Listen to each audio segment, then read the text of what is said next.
Good morning out there in streaming world. It is Monday, June the 2nd. I am Manila Chan. That over there is Ted Rall. You are tuned in to the Ted Manila Information Show, TMI Show for short, because we just bring you way too much information.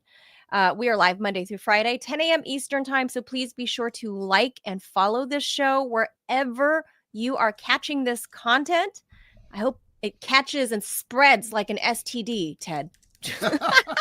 Like a virulent one, like monkeypox. Yeah, yes, like an STD at a Puffy's freakout party where Hunter Biden and his bitches are invited. Yes, with lots and lots of baby oil. I think that was Diddy's thing. It's tasty. Gross. So gross. All right. So on today's show, we are going to be talking, obviously, about the Russia-Ukraine stuff. Like, I don't know, some stuff happened this weekend in Siberia. Who knew? Then, of course, we're going to go talk about the Colorado, I guess the FBI is dubbing this a terror attack. We'll give you all the details and the updates on that.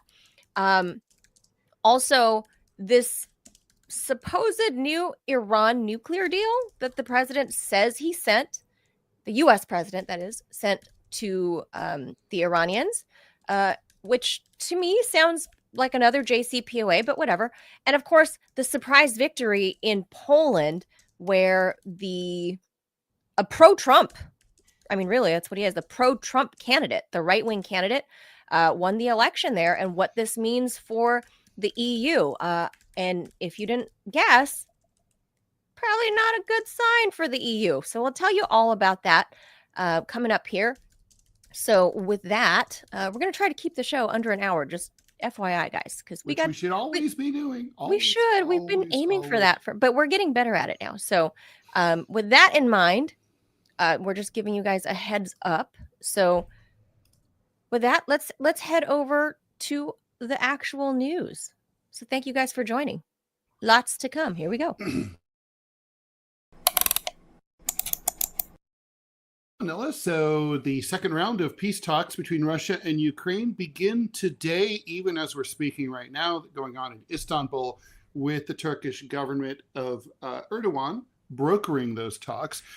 But just before, it looked like both sides are trying to repeat what Kissinger did in 1972 and ahead of the Paris peace talks that were trying to end the Vietnam War, which was to increase the bombing in order to get some advantage at the negotiation table. The Ukrainians intensified their drone attacks against the Russians, going deep into Russian territory, about 4,000 kilometers into Siberia, where they keep their giant doomsday planes, which are going to go up in the air if and when World War III starts, with drones. That's about 2,700 miles away from the Ukrainian border. The Ukrainians attacked civilian infrastructure, trains as well. And the Russians, of course, complained about this, which, of course, is not any surprise. Just a day before the talks, 2 bridges collapsed in Russia in the Kursk and Bryansk border regions, leading to at least 7 people being killed, dozens more injured. The Russians' investigative committee looked into it and, not shockingly concluded that this was caused by sabotage.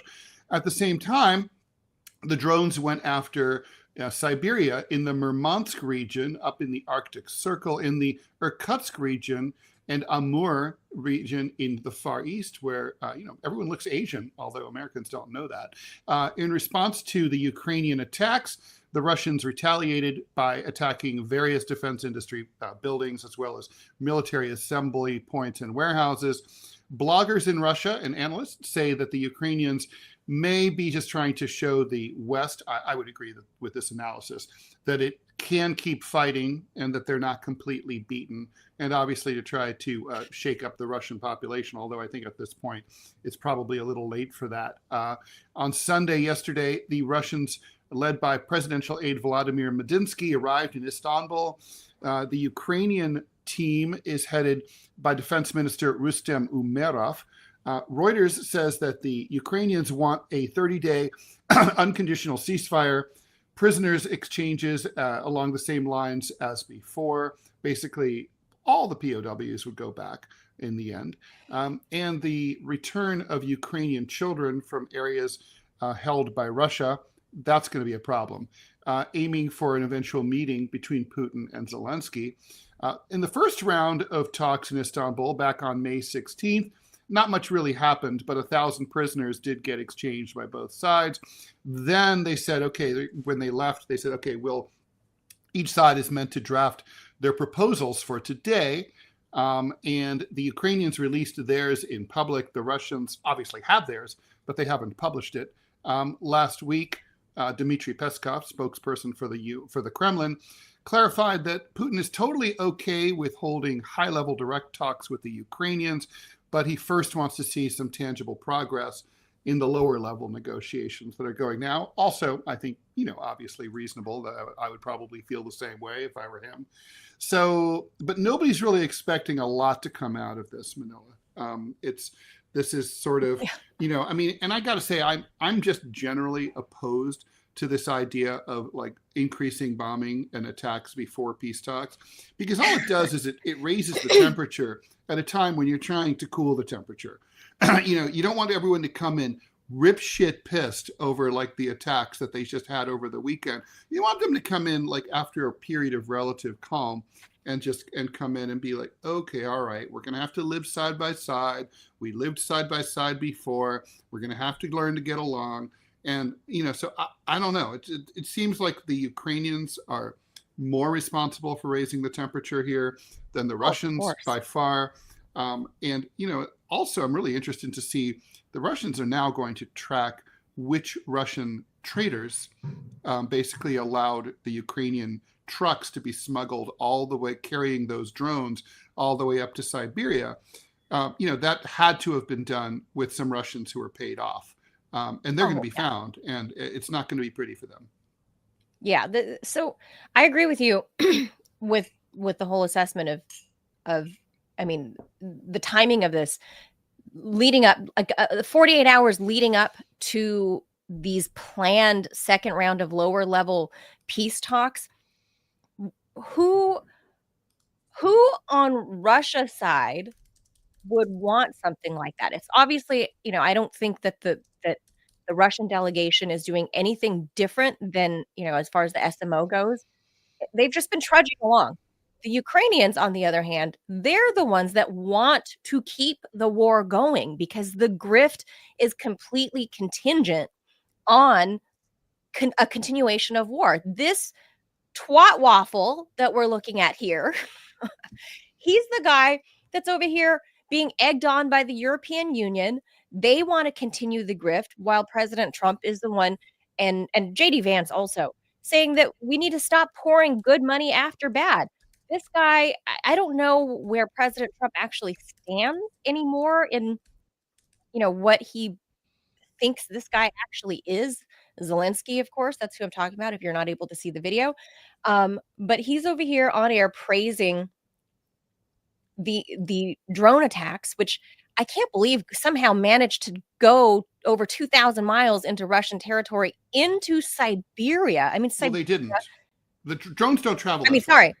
The trucks carrying the drones. Yeah. But that's what I mean. Like, how did they get them there? 2,000 miles. Well, it's hilarious because today analysts like mainstream anti-Russian, NPR types were saying like, oh, Russia's a police state. So it's an amazing achievement. I'm like, I've been to Russia. Russia's not a police state.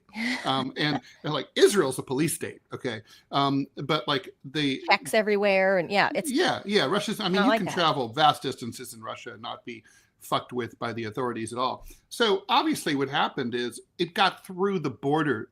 Someone was like, bribery is a thing, right? I mean, everyone can be bribed.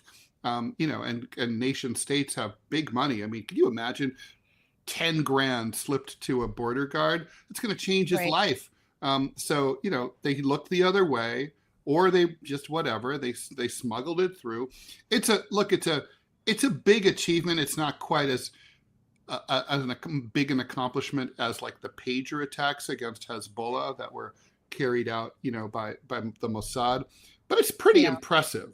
And once they got in, I think then it was just like, then the challenge was to launch the drones from the trucks into the airbase in Siberia without being detected at that point. And obviously I bet the Russians thought we're safe back here because it's thousands of miles away. Siberia is buried way, way east and to the north.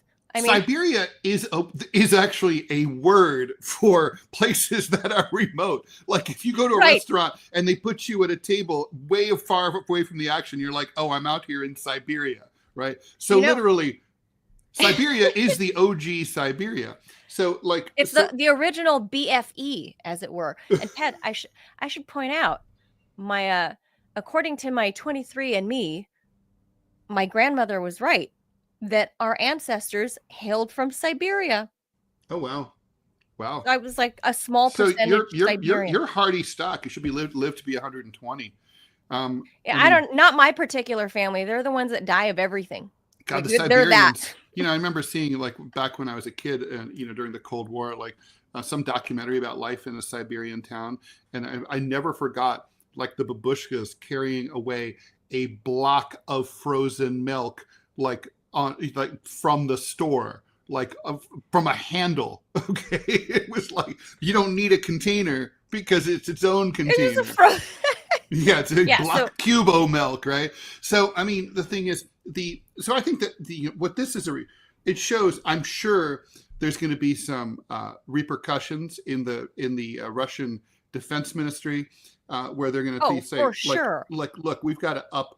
We can't, it's not enough now they have very impressive anti-drone defenses along the Ukrainian border. But obviously they need around and this is true all over all the world. The borders. All over the world. The Chinese are watching this, the Indians are watching this, Pakistanis are watching this. So, all over the world, like defense strategists are going to say, everybody's got to have an anti-drone grid around their most sensitive military facilities. Yeah. This really showed one of the weaknesses in Russia that they figured this is fucking Siberia. It's the middle of nowhere. No one's coming here. We're protected by distance. Right. Like you would think which has been the Russian mentality for forever. Because it's like if they were invaded, they just retreated and burned the earth behind them and just figured like you fuckers won't be able to live here and then we'll come back and kill you later. Right. Like this is our terrain. We know it. We can live through it. But this just shows and they have land to spare.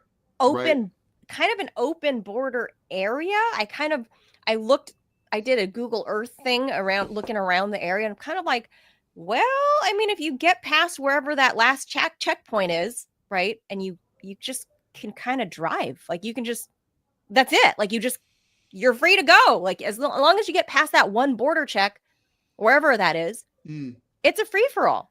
And that's right. It was just incredible, vast territory to look at on Google Earth. Any modern country, which Russia is. Think how many trucks there are on the road, right? In anywhere, There's trucks everywhere. At any given time, right? There's thousands, tens of thousands, hundreds of thousands of trucks. I mean, they can't all be checked. So, I mean, this is. I don't think this is particularly a Russian weakness. This is an everybody weakness. This attack could have attacked my Wright-Patterson Air Force Base in my hometown. It could have been any. It could have. It could attack a military base in China. It doesn't matter. They're all going to have these like electronic grids that the Russians do have. Along the border. They have that around the Kremlin, actually. They say that. That's why those little drones get sizzled out, and they just fall out of the air. Yeah, they're basically they're kind of like the bug zappers, right? Yeah, they fall out. Well, yeah. I want to touch briefly, Ted, before we switch topics, on the Istanbul talks, though. So we already knew from the get-go what the Russians wanted and expected out of any peace talks, right? Which has been the same thing they've been saying for 3 years, which has actually been the same thing they've been saying for the past 15 years about how to prevent a war, right? Here's a couple of things that we need in order to secure peace between, Ukraine and Russia. We need, our red line is no NATO for Ukraine and blah, blah, blah. Fast forward to 2022. Same thing when the war started. Same thing. They're like, no NATO for Ukraine. Stop bombing the eastern portion of the Donbass. All the same thing. They've been saying the same thing for effectively 18 years, and nobody's been listening, right? Nothing's changed. So I don't know at what point the Russians decide they're not fucking listening, so we're going to have to speak up louder with some of these Oreshnik fucking hypersonic missiles, or speak up louder with some other, with the Satan II hypersonic missile. I don't know if that's what it's going to take. I hope not. But interestingly, after the Ukrainians did this drone attack, they are suddenly feeling emboldened that now they're adding shit to the list that they're demanding out of Russia. They're like, every inch of Ukrainian soil, including Crimea. And now they're adding these kids to the list, which is a load of bullshit, because the vast majority of the kids were from Donbass. They were shipped away into safety. That was the whole point. And the vast majority of them had family within Russian borders. And that's where the kids are, with their actual relatives, like aunts, uncles, cousins, whatever. The vast majority of, I think it was 3,000 kids or something. The vast majority of those kids are actually with family members on the Russian side of the border. That's really what it is. Yeah. What Ukraine is demanding them back for, Ted, is so they can fucking be cannon fodder. So the Ukrainians can kidnap them, everyone 15 and over, so they can kidnap them. Or hold them hostage. Effectively holding them hostage. I mean, what it's basically 15 and over. They're ready to train you. And I can't believe Russia's okay. They're not great at messaging it to the West. I don't know why. It's their biggest weakness. They're not good at telling their story, right? But it's a good story to tell. The best I would tell. They can only do it long form. Free advice to the Russian Foreign Ministry. This is like the kinder transport during World War II, where Jewish children were, before the German advance into countries like France, their parents said, okay, we can save the kids, and they put them on trains and sent them to England and places out of reach of the invading Nazi army. That's what it was. They weren't it wasn't like the Brits kidnapped these Jewish children. Okay, they were keeping them away from the Germans and away from the Nazis. In this case, the kids were being kept away from a war zone where they could be attacked anytime, and had been shelled for years. And then on top of that, they were worried that what if the Ukrainians advanced and took over those territories and then hurt them. So so basically the parents sent them away to stay with their relatives in Russia proper. Worse. It's not they make it out like it's this nefarious child stealing thing that Russia did. That's just bullshit. That didn't happen. Right, because the Russians, all they want is extra, abandoned orphan children. That's obviously because they have plenty of those. Okay, so they don't need more. It's like land. Russia's always being told they're trying, what's next? They're going to try to be stealing LNG from someone. They don't need LNG. They've got plenty of it. They Yeah. got plenty of orphan children of their own. They don't need more What are they orphan going to be children. stealing? Caspian Sea sturgeons? They have those too. This is so stupid. And really, Okay. I've been reading reports. We got an ad to get to. Yeah, let's do it. I've Just been go ahead. reading Go reports. ahead, Robbie, and pop it up, and Go we'll ahead, keep post talking it. until we see it. We have reports that I've seen that say that the Russian, or excuse me, Ukrainian recruiters, Ted, should we call them that? The guys that go nab boys out of pizza shops? The recruiters, the Ukrainian military recruiters have a 12 dude minimum every day. Oh my God, that's crazy. So they're kind of like I'm trying to think of they're like Jeffrey Epstein. They have a quota. Anyway, Ew. let's go here. All right, still haven't tried 1775 coffee? Now's your shot. The 1775 starter kit just dropped, only 1,000 units. You're getting the bold dark roast that hits harder than a CNN fact check, the smooth medium roast, and the Vitality mushroom coffee for clean energy and laser focus, no crash. All single origin, small batch, toxin free, and mold free. Plus, you're also getting a gold spoon clip because freedom isn't scooped with plastic. A frother strong enough to stir up your coffee and your mother-in-law's political opinions, and a black 1775 tumbler that says, "I don't take life advice or caffeine from a woke sea witch." My favorite line. $170 worth of coffee and gear. Yours for $99. This is for the ones who've been watching 1775 blow up on Rumble, wondering if it's actually worth it. Spoiler, it is. Go to 1775coffee.com/studio and grab your starter kit before they're gone. Bold beans, clean fuel, and a morning routine that stands for something just like Rumble does. Start your day with coffee that actually backs what you believe. This is, yeah. Well, we should keep moving. We have more to talk about, but Manila, I guess before we move on, what are you looking to see from these peace talks? I think the Russians are going to come with the same old, and the question is whether they're willing to give anything away. You got to be willing to give away something. I got to say, denazification, they've got to give away. Because you can't micromanage another country unless you're going to actually run their country for them. Even Nazi Germany did not tell Vichy every little thing to do. Vichy did a bunch of their own stuff. It's like, and besides which, this problem will solve itself. As soon as peace is achieved, guess what happens to Zelensky's government? Poof. Oh God. He leaves. He's fighting for his life. That's the whole point. That's why Zelensky's doing this. He's fighting for time. He's just trying to grift more. The longer he stays in, the more money comes in. That's all this is about. He's just trying to increase his retirement package. That's all. Of course, that's what this is. But I honestly just don't believe that the Russians are gonna budge. There's nothing doing there. I think then there won't be any peace. Well, if that's the case. It's Zelensky is the moron that keeps tacking on his ask when he's the losing side. There's that. You can't keep tacking on. No. It's one thing to be steadfast in your original. If this was a real estate transaction, when the seller comes in and the seller is sick of your shit, of your bullshit ask, the seller counters back and says, "This is my final and best. Take it or leave it. Shit or get off the pot."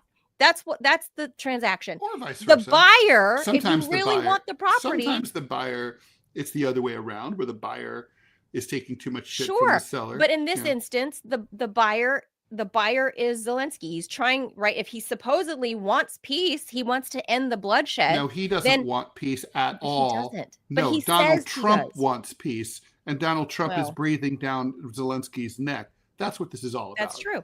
This wouldn't be we wouldn't be here at all if Trump wasn't president. If Trump applied his real estate transactionary logic to this, he should understand that the Russians have the property. He does understand that. He knows. And they don't need to sell it. Possession is 9/10 of the law, right? The Russians have the property and they don't have to sell. They're not in bankruptcy. They don't need to sell. They'll just keep pushing. Well, yeah, not to mention there's some things that you shouldn't want. I mean, Manila, would you ever want to invade, let's say you were the head of state of a head of state. Would you want to invade another country and then occupy it for years, knowing that there's going to be like a guerrilla insurgency campaign against your troops that's constantly grinding you down, and you have to send your young men and women off to go and get killed over there, and that your popularity would drop over time? No. It's a bummer for the Ukrainians. they never should have had. The Donbass never should have been in Ukraine to begin with, and Right. like the border wasn't drawn in the right place. This war has reset Crimea the was border. always Russian.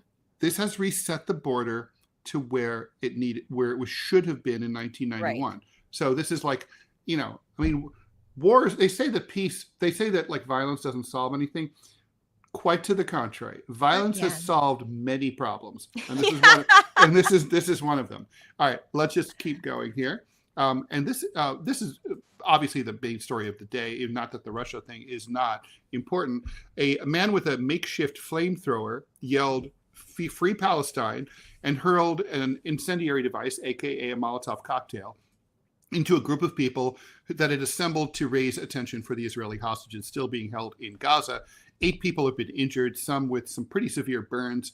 At least one person's in critical condition. The suspect is Mohamed Sabry Soliman, 45 years old. You might have seen the video where he was shirtless. This is a wild and crazy scene. He's also an illegal immigrant. He overstayed his visa by about 2 months. Anyway, he's been booked into Boulder County Jail. No, 2 years. I thought it was 2023. I thought 2023. It was 2 months. Anyway, no. Boulder County. I thought he had expired 2 months ago. Anyway, we'll see. No, 2023. Boulder County. He's in the jail, obviously, where such people go. The burst of violence at the Pearl Street Pedestrian Mall, which is a 4-block part of downtown Boulder, went down on the beginning of the Jewish holiday of Shavuot, which is marked with the reading of the Torah, and barely a week after a man who also yelled "Free Palestine" was charged with fatally shooting 2 Israeli embassy staffers outside of a Jewish museum in D.C.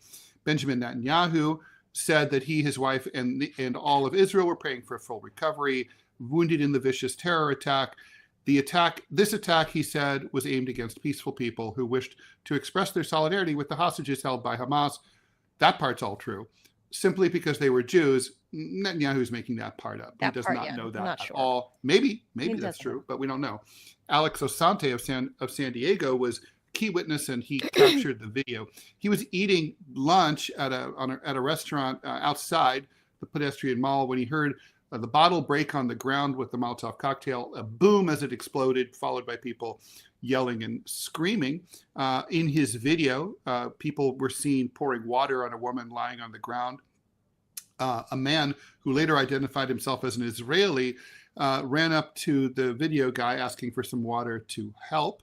After the attack, the suspect went behind some bushes and then reemerged and threw a Molotov cocktail again, but then apparently brilliantly caught himself on fire, genius, as he threw it. So then he ripped off his burning shirt, which is why we've seen him, shirtless in the video. And what appeared to be... I thought he was just flexing. Well, yeah, I mean, even I have a better bod than that. Anyway, the man dropped to the ground and was arrested without any apparent resistance. As people tried to help the woman on the ground, another lady who appeared to be a participant in the event yelled out to others out of the camera's view, pointing out that this group doesn't talk about the Israeli government one way or the other, but only about the hostages. Also, there was some complaining on the video where people were yelling at the cops to act quicker, and the cops were saying, well, we can't go there because he has a Molotov cocktail. In terms of the improvised flamethrower, they looked like 2 Windex bottles with some kind of accelerant in them. I don't know what, we don't know. It was a clear liquid. So I don't know if it was gas or what it was, but anyway, could be any number of things. You could, I've tested this out myself, Ted, when I was in my misadventures in the 80s, when you're a kid. We didn't have iPads back then, but we had a lot of Aquanet. There's a lot of Aquanet hairspray laying around my house in the 80s, and lighters because everybody smoked. Aquanet was probably issued like by the government as like it was so makeshift flamethrower, whoosh, and stick a lighter under it, and whoosh. I mean, really? That that's potent like my old friend Robert, who I know listens to the show and out there. Hello, Robert, is out there in Pittsburgh. Hello, Pittsburgh. And he used to light his farts on fire. That's real? Yeah, and he burned his ass like so bad. Thank God I wasn't around for that. Why are you telling on him if he's watching? So anyway, because he knows, he's proud. Oh my God, I always thought that was like a South Park joke, but anyway, that's a real thing. So I don't know what the dude actually had, but I will tell you it's relatively easy to make your own at-home flamethrower, because literally all you need is a hairspray can and a lighter. But you know, I stopped playing with fire that way when I was, in a child in the 80s. But anyway, I know producer Robbie has some thoughts, because like we said, it is, by mainstream media standards, they are not pointing out the fact that this dude is a visa overstay. So theoretically, he's a visa overstay. That's he is.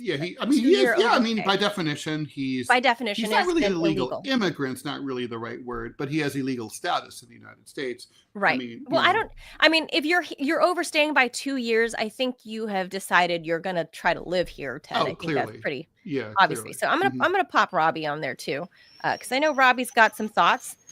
So producer Robbie, I'll let you weigh in on this, because obviously, first and foremost, my thoughts on this: that is a shit ass thing to do to any people that are protesting. I don't care if they're pro-Palestine or pro-Israel, pro whatever the hell. I don't care if it's the KKK. I think everybody has the right to peacefully gather and voice their opinions in public, peacefully protest. I don't know. I guess this is like a weekly gathering, is what I read in Boulder, Colorado, by some of these they're little old Jewish ladies. Yeah, they're old. Yeah. They're in their 60s, 70s, and 80s. Yeah. Like, oh my God, they're little old Jewish grandmas that are. But I have to admit, okay, before and Robbie, I want to hear your opinion about this too. I've seen these people in New York too, like peacefully protesting, totally doing nothing wrong, First Amendment rights. But I have to admit, I don't understand the free the hostages movement. I mean, when you're protesting someone, you're usually asking for someone to do something. Well, who's the who? I mean, okay, so Hamas is holding the hostages, but are they protesting Hamas, saying like, hey, bad Hamas, please release the hostages?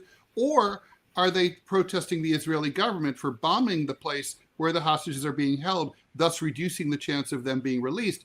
They're not clear. They don't say, hey, Hamas assholes, or hey, Bibi asshole. They're just sort of like, release the hostages. Who? God? Clovis? I mean, it literally it's a completely incoherent political movement. Well, as far as who they're protesting, I don't know, because like you said, I mean, there's no information about it. I mean, protesting Hamas isn't going to do you any good in Colorado. I mean, or Hamas, protesting hostage taking. Hostage taking is bad. No, what's the point? Protesting Bibi while you're in Boulder, Colorado probably doesn't matter. If you're going to do that, you need to go to Israel and actually protest where it actually will make a difference. I don't know this, but they're probably protesting the American government for the American government to get involved, maybe try and push it for a better deal, somehow intervene. What that looks like, I don't know. It's just all kind of up in the air. But I will tell y'all, this Egyptian dude, he has done more to hurt the Free Palestine movement than AIPAC ever could. Yeah. Because, I mean, it is an act of terrorism. It was an act of at least attempted murder. It could become murder. We don't know yet. Yeah, that's true. And so what he's doing is that he's playing into the hands of the Ben Shapiros and the Ricky Fines down in Florida. He has done more damage, if he really was a part of the Free Palestine movement, than any of those talking head idiots could have ever possibly done. Do not attack peaceful civilians. It's a rule. No. My grandfather killed more Germans and Vichy traitors than he could count, well into the 3 digits. But he, the thing is, they had a rule, right? Like, let's say, like, oh, there's a high-ranking SS officer eating in a cafe. We could grenade him. Yeah, but we might also take out like innocent Frenchmen who are just having, having a coffee or a waiter, and they'd be like, well, we can't do that. We have to wait till we can get him by himself. Because we don't want to, we don't believe in to break an omelet, to make an omelet, you have to break a few eggs. In this case, you're only breaking eggs, right? I mean, it's not like they were good. If this guy had attacked like a high-ranking IDF general, that's a legitimate military target of resistance. And but that's not what happened here. This is going after some little old Jewish grandmas. Like this. We're like, sad that hostages are being held, which we Right. all are. Yeah, Right. I mean, it's just, I mean, it's just like I said. I mean, he has done more harm, and people who watch on YouTube who don't know me, I mean, they're probably surprised. I'm not a Zionist. I'm actually very pro-Palestinian, not pro-Hamas. I mean, who would be, right? There's a difference. But I mean, I oppose the genocide, so I speak up against it. And this Hamas guy has never been more popular there in Gaza because for all of their faults as radical Islamists, you know, they busted a move, right? Everyone else they did. Well, they are the resistance. They're movement. making shit happen. That counts. Well, the Klan back in the 1860s, after the war between the states, was incredibly popular before it went all crazy, went all racial, because it was a guerrilla war against the occupying Union Army. So it had a ton of support. The werewolf movement in Germany is the same thing. You know, insurrections happen because you're resisting an occupation. I mean, by definition, you can't have an insurgency if you're not being occupied. So, although the werewolf there's that kind of fizzled, right? It wasn't that like big a deal. Yeah, well, I mean, I guess that's one of the big things, though, is Germany and Japan were both completely deleted as functional societies and civilizations. So if you're going to rebuild a people from the ground up, you've got to first just erase them. Yeah. So there is that. Grant, for all of his faults, he didn't try to erase the South. He tried to occupy it, and that is a different thing. You have to go. No, you got to go Mongolian style for that to work. We're going to see. Sorry to interrupt there, Robbie. We're going to see more copycats. I'm afraid, right? I mean, for sure. This was a copycat act. No, we're going to see. Had to have been inspired by the shooting, the embassy shooting in DC. Yeah. Because of the fact that he said exactly the same thing. Well, another thing we should point out. Another thing that this harms, this Egyptian guy harms, is the whole immigration argument. He just highlights like. Well, he made my case for me, dude. Exactly. The far right or the very conservatives like Robbie, and obviously I don't call Robbie a neocon because he's not pro-war. That's a mainstay qualification if you want to be a neocon. Robbie is not a neocon. He's a very, very conservative Christian. But this Egyptian man, his actual fucking immigration status, like before you do something stupid, people. You're saying you need to get your immigration status right before you try to murder 8 innocent people? Check your status.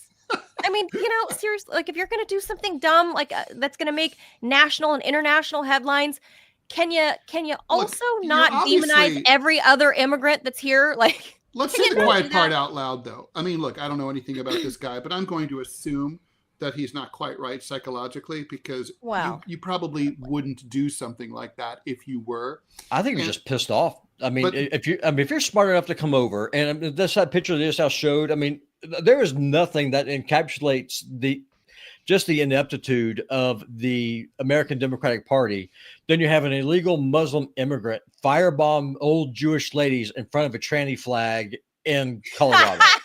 I mean, let's just unpack that first and foremost. The optics are amazing. We have some YouTube viewers saying false flag that this is, because of the optics. But I don't think so. I don't think so either. I think what this is.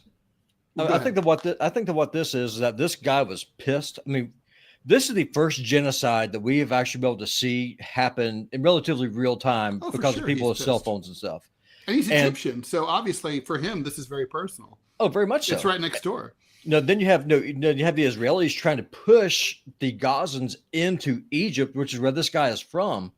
Right. And if you're a Muslim, I mean, the concept of the Ummah is a very real thing of the Islamic nation. Mm-hmm. And then you have a lot of your Arab, your Muslim governments they're too pussyfoot to stand up. You're going to see more of this. And what that's going to happen is that it's going to spiral. And I guarantee y'all, mark my words, I'm not advocating for this YouTube, but I'm going to tell y'all right now, I think what's going to happen is that you're going to have some right-wing nut jobs that are going to a mosque.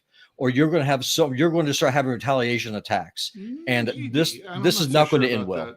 But I mean, there's a certain Luigi factor here too, right? I mean, so basically, I think there's a sense when this is my theory. You guys shoot it down. when there's no real left, the subject of my new book, which you can buy on Amazon, everywhere else. When there's no real left, or forget about the left, when there's no real resistance to injustice and wrongdoing, like we're seeing going on in Gaza, when the Democratic Party and the Republican Party are equally useless, then individuals start to self-radicalize and feel like, well, I've got to take care of this myself. I can't join an organization because there is none. I can't attend a protest or a well-organized protest movement. Again, there is none.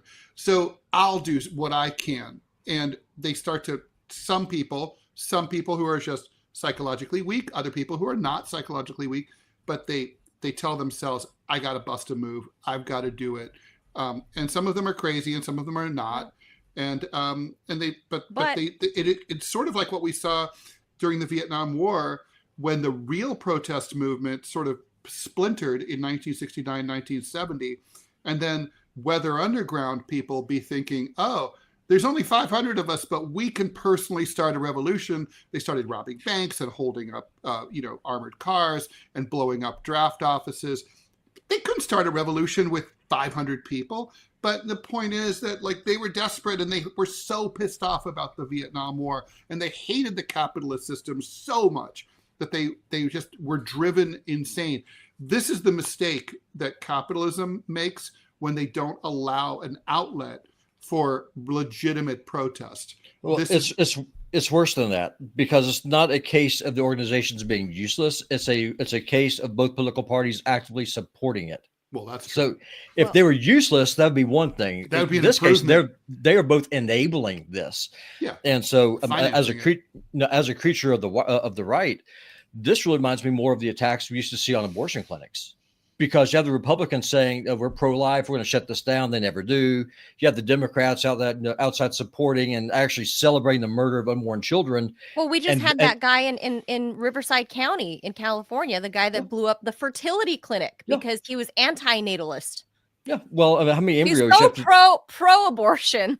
Yeah. Well, how many embryos you have to kill to make a viable one, right? So, but to kind of get back to my point, is that when people think that that you have no recourse, and if you are just that radicalized, I will be the avenging hand of God, I will do this myself because God works too slow. That's what this is. Well, last thing I just want to say that it's not, there are a lot of things, not because I believe everything is a false flag, but some things are or can be. And just pointing out the whole optics, like Robbie so adeptly pointed out, the optics of the LGBTQAI ABCDEFG flag that's posted up there next. I mean, just look at this visual right there with the American flag, the shirtless Egyptian dude talking to a cop, pointing at one of the protest organizers, the guy in the red shirt. If you can see in the background there, in the foreground of the video, the shaved head guy with the red shirt, he's the organizer. There's a cop in between. And the Egyptian dude is right there shirtless with a cop standing there. And somehow he goes down without any kind of violent tussle or anything, right? Well, he didn't want to die. That's a lot. I mean, but here's the thing. If he is mentally unwell, as we can probably safely presume he is, if he's not all there, if all the marbles aren't there, then how easy would it be to have somebody, a Mossad person, a Mossad agent, kind of get into his head, get into his ear, to have somebody that's not all there commit this horrible act of violence against some little old Jewish grannies. That's not impossible. You don't need Mossad or CIA to do that. All you got to do is have a cell phone and log on to TikTok or Instagram and look at the footage coming through of murdered babies killed by Israeli bombs paid for by the American taxpayer. And then you see these people out here saying, free the Israeli hostages, while ignoring a genocide that's going on. There is nothing that will piss you off more than that. So there's a lot. I mean, obviously, I've seen a lot of that myself, too, but I'm not going to go out there and firebomb people. I'm not going to Molotov cocktail people. So what I'm saying is it's not entirely impossible to think. I mean, look at the whole Gretchen Whitmer attempted kidnapping. The FBI went and egged on a mentally deficient man that literally lived in the basement of a Mexican restaurant right? Like a man that had like a 2-digit IQ. Seriously. I mean, he really wasn't all there. The FBI egged him on to try to go kidnap Gretchen Whitmer, which never, the kidnapping that never happened. It is not, if the FBI does never this, would have happened is really the point here. right? Yeah. The FBI does it. There's no reason to think that Mossad, probably one of the most nefarious, shadowy groups in the world, that they don't have agents out there actively pushing people to do things to work against, the very thing that they don't want. And they don't want peace in Gaza. That's the point. Well, this dude had enough marbles to come to a foreign country, get a visa, stay, and then somehow live for 2 years. I mean, there's something on upstairs. The dude's not retarded, so there is something there. I don't know. I mean, I could be completely wrong, but I think we don't know. We don't know about him yet. That's the thing. Is he's 100%. We'll find out. They just got it. his mug shot, just like right now. Like there was a flash across the screen that showed me that they arraigned him, or he's not even arraigned. He just had he's been booked formally. Yeah. So yeah, I mean, it's funny. I mean, okay. I think it's possible to have two thoughts in one's brain at the same time. One is that hostage taking is evil and wrong, and that Hamas ought not to have taken the hostages. And frankly, I'm not really sure what it's not like it's really prevented the Israelis from going crazy in Gaza. So I don't know what the point really was of taking them in the first place. But also to say that what Israel is doing in Gaza is evil and disgusting and should be opposed by anybody who has an ounce of morality. I mean, they're both wrong. But I take Robbie's point. I mean, I think it's like, you when I see those hostage posters, these posters are not calling for peace or for everybody to come home, or hell, what about all the thousands, tens of thousands of Palestinian hostages being held by the Israelis and tortured every single day in their gulags? They don't matter. Those aren't hostages. So they call them prisoners. But they're not charged with any crime. Doesn't they have matter. no due they process. Call them prisoners. So anyway, the point is that you see those and you kind of like, it's a dog whistle. It's kind of like, care about our people, the Israelis, don't care about them. That's what it is. It's like, it's what's not being said that's said so loudly. That's the problem. If this is any other group of people or any other nation on the planet, the media would call it what it is, which is racism and the superiority complex. It is what it is. Agreed. We're running low on time. We should keep going here. Thank you, Robbie. Robbie, as always, a pleasure. Okay, so the Trump administration confirmed that it has sent a new nuclear deal proposal to Iran. No details have been released yet. That comes after a UN watchdog report was leaked over the weekend that determined that Iran had conducted secret uranium enrichment activities in 3 previously undisclosed facilities: Lavasan-Shian, Varaman, and Turkuzabad. I hope I pronounced that right. The report also determined that Iran has 400 kilograms of uranium at a 60% purity. That's significantly above the levels needed for civilian purposes, and enough for 10 nuclear weapons if enriched to 90%, something that could take less than 2 weeks. But then the bomb itself would take many months to build.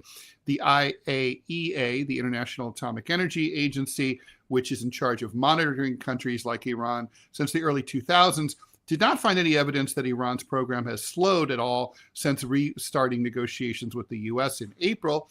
Instead, Iran's stockpile has amassed the equivalent of 1 nuclear weapon per month for the last 3 months.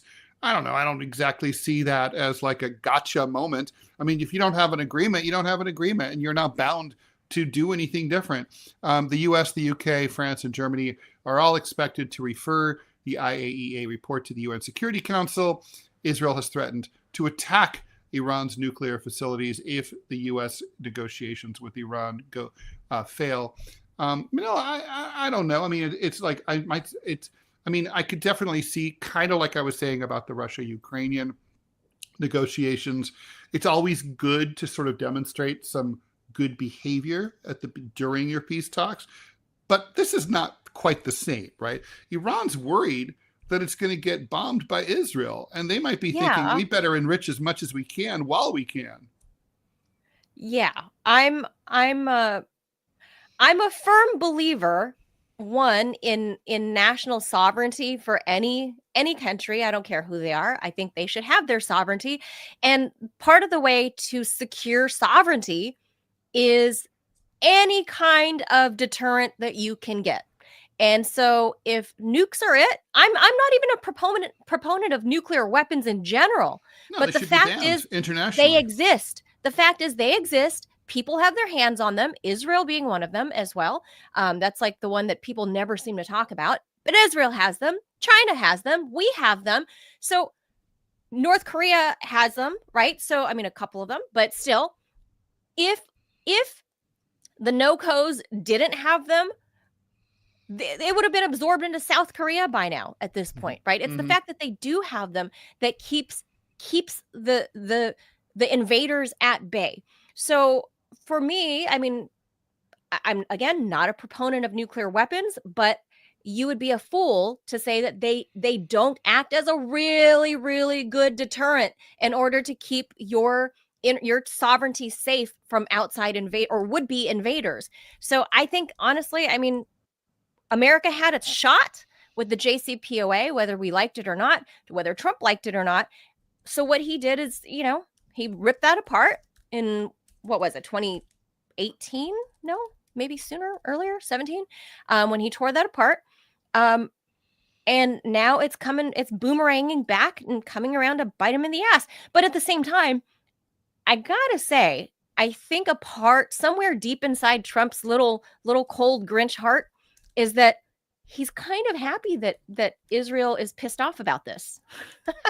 I really do think somewhere in there he's kind of like, yeah, take that, Bibi, because he can't personally openly, excoriate Bibi, right? No. So in a way, Iran's kind of doing this for him, and he's kind of like, hee hee.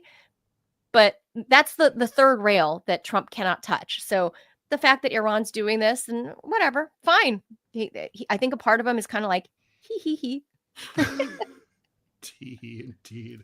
All right. And conservative candidate Carol Nawrocki. Is that it? Nawrocki? I don't know. Anyway, was elected president of Poland in a runoff vote that took place yesterday. He narrowly defeated centrist pro-EU Warsaw Mayor Rafał Trzaskowski. According to the National Election Commission, Nawrocki secured 5.9% of the vote, while the other guy with the long T name garnered 49%. Turnout was about 71%. That's among the highest in recent elections. Trzaskowski performed strongly in the big cities. Nawrocki did better in the rural areas and among older voters, which is exactly what you would expect in any country, the urban-rural divide between left and right. Nawrocki, backed by the opposition Law and Justice Party, ran on a platform of Catholic values, greater national sovereignty, and rebalancing Poland's relationship with the EU. He leads something called the Institute of National Remembrance, a state-sponsored research center responsible for promoting Polish history and investigating crimes committed in Poland during the Nazi occupation and the Soviet period. Nawrocki met with Trump at the White House last month. President Trump said, "You will win," he later told Polish media. According to Reuters, Trzaskowski is a senior figure in Donald Tusk's Civic Coalition. He's the prime minister there, or I think it's pronounced Tusk. Anyway, he campaigned on strengthening ties with the EU, advancing judicial reforms, easing abortion, and allowing civil partnerships for LGBTQ people. So interesting kind of election result. Kind of follows the expansion of the right in Europe. I think that's mostly a Eurosceptic reaction that's been going on. Sure. The EU has gotten too big for its britches, and a lot of people across the continent are just not pleased with it. Unfortunately, the left has been foolishly associating itself with globalists instead of nationalist movements. And that's always been a mistake historically, and that's a mistake that they're doing now. The EU interfered in the Romanian elections, which should have gone to I forget his name, the conservative dude in Romania back in December. They canceled it. They canceled him. They completely canceled the guy and started over. And then it was like, oh yeah, we don't like the results, so we're canceling this entire election. Because the Russians did like social media posts Yeah, That was interfering. We've heard that before. That was interfering But in the Romanian Manila, election. the United States So- government would never use social media at all. No. In politics. Joe Biden would never hire a whole team of social media influencers that Ted wants to put on an island and nuke. True. Israel. We can be friends still if you do this for me. That is like Ted's one violent wish is to gather up all the influencers. Yeah, put them on an island and blow them I up. want to watch it Epstein on high Island. resolution camera. Yeah, let me see that. So this guy, the only thing is, I think the rest of the EU would have loved to interfere here too, but Poland is very different than Romania, right? I mean, there are more eyes here. There are more international viewers on the ground. They just couldn't get away with doing the shit that they pulled in Romania. They couldn't get away with that shit here in Poland, or else they would have. I think they would have tried for sure. But this conservative guy, it spells bad news for the European Union, which I think it's been a test. It had its heyday and it's long and over. And I think the EU, their days are numbered. I really think by the time my son is an adult, the EU will kind of either cease to exist or in effect not just be a feckless group of assemblage of like 20 nations. There's going to be some separations from a couple of places like we saw with the Brexit. I think there's going to be more of that happening. And I think before this century is over, I think the EU will be no more, because it's shown to obviously remove countries' sovereignty and their ability for them to do things as they see fit for their own individual state. And Poland, for example, is very different than Romania. Poland's needs are very different than Romania. And you look at all the different little small countries. I think this spells a looming future disaster for the EU. And I guess good for Poland, I guess, because I know they have a very conservative culture for the most part. And this Rafał Trzaskowski guy, he is very, very pro-EU, very, very, if he was an American, he'd be Hillary Clinton. He's like grifting on the rainbow flag, grifting on all of the stuff that Hillary Clinton was talking about in 2016. He's like the male her. And Poland rejected it. They don't want that. They have a very, very Catholic society. And however, I think the ironic thing is, if this Trzaskowski guy, if he had won, the fact that he wanted to do the whole let's do a deep dive into the whole Soviet era, or no, the whole World War II era and Nazi stuff, I think he would have accidentally realized, oh, Russia is our friend. They actually helped us because the Nazis were killing all of our Jews. Well, but don't forget, I mean, it is true that at the beginning, the Poles don't like the Russians because, like basically Poland's one of those countries, like nothing personal. Everyone's just passing through all the time. And it's like a hallway. And if it's not the Germans, it's the fucking Russians. And at the beginning of World War II, Russia and Nazi Germany signed the Ribbentrop-Molotov pact, which secretly partitioned Poland. And the Poles remember that. They're like, the fucking Soviets invaded us, occupied half of our country. And carried out, don't forget, they carried out, the Soviets massacred Polish military officers in the Katyn forest. So, Poles be not liking Russians, historical reasons. I get that. So on the other hand, it's also true that like the Poles were kind of stupid about this, not to recognize that their bigger problem was the Germans, and that if they and the Russians had said, let us in to kick the Germans' asses and we'll leave. But because of historical reasons, the Poles didn't trust them. And I kind of understand that, but it was a foolish move. Belgium made the same decision. Like, the Maginot Line was supposed to be extended along the Belgian-French border. And the Belgians said, hey, if you treat us that way, we're going to think that you're treating us as an enemy, but we're allies. So the French said, okay, we won't do that, but then you've got to promise, because you have a wussy army, that like if the Germans invade, you'll let us in there to kick the Germans' ass. And they're like, yeah. And then unfortunately, between that two period, the Belgian government changed and became sort of like a stupid government. And then the Germans invaded, and they didn't let the French, the Belgians didn't let the French in to help them. And we all know what happened after that, 1940, and France fell also. And then the French are always like, fucking Belgians, assholes. So. Yeah, well, that's history, and this is about to become history right now. Robbie, do we have any last word from any sponsors? We do. Oh, we got to do one more word from a sponsor. Please put it up, and I'll read Robbie's it. Gonna put that up, but we'll get out of here. No time to talk about the French smoking ban, I think. Although that'll be maybe a fun Friday topic. Yeah. I'm pro smoking. Oh, well, I'm anti-smoking. It's disgusting. If you're looking for a great place online for news, discussion, and entertainment, then check out Truth Social, Donald Trump's social media website. You may have heard of it. You'll get breaking news stories and commentary from top media figures. If you want to see Trump's legendary Truth Social posts, then get on Truth Social today. I'm on Truth Social. Join a growing community of patriots on a free speech platform designed to avoid censorship and cancellation by big tech. Make your voice heard. Join the movement. Join Truth Social. All right. So that's that. That's going to do it for us for this Monday, June the 2nd, 6 months into it's not a new year anymore, Ted.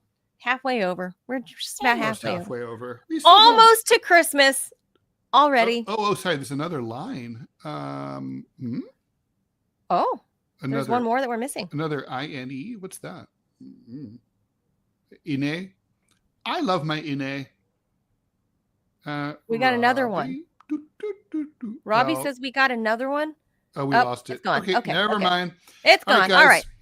Thanks. Oh, and Manila and I, we're going to be recording a new Rumble Premium episode.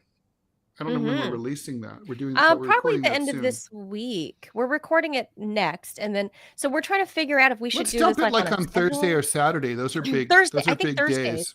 Mm-hmm. Oh, that's true. Saturday. I don't know. What do you guys think? It's weird because you and I, we grew up in an era when Saturday was a news desert. Yes. And governments still act that way and still will do the Friday night news dump for that reason. But on YouTube and Rumble, Saturdays and Sundays are big days. I don't know. Well, since this is a Rumble Premium exclusive, we should ask the Rumble Room, we're talking to you. What day? Only if you're into the premium and you're subscribing. Otherwise, we're not interested in your fucking opinion. But generally speaking, because this is a Rumble thing and the Rumblers are the ones who, this is for, what day is the best day for us to release our Rumble Premium content? What is it? Friday night, Thursday night, Friday night, Saturday night? You can watch or listen anytime you want, but if you want to comment and be part of the But I think there is a dearth of new content, but I don't know what day that falls on. So no, I mean, I looked into this. So Wednesday and Thursday evenings are a good time. And also Saturday and Sundays during the day or evening is also a good time. Okay. Friday's kind of dead. Monday and Tuesday are really dead. Monday and Tuesday? Dead as dog. But I thought everybody had a live show on Mondays and Tuesdays. Mm-mm. Not if you're smart. No one's on the air. No one's watching. Really? Yeah, Monday's the new Saturday. Really?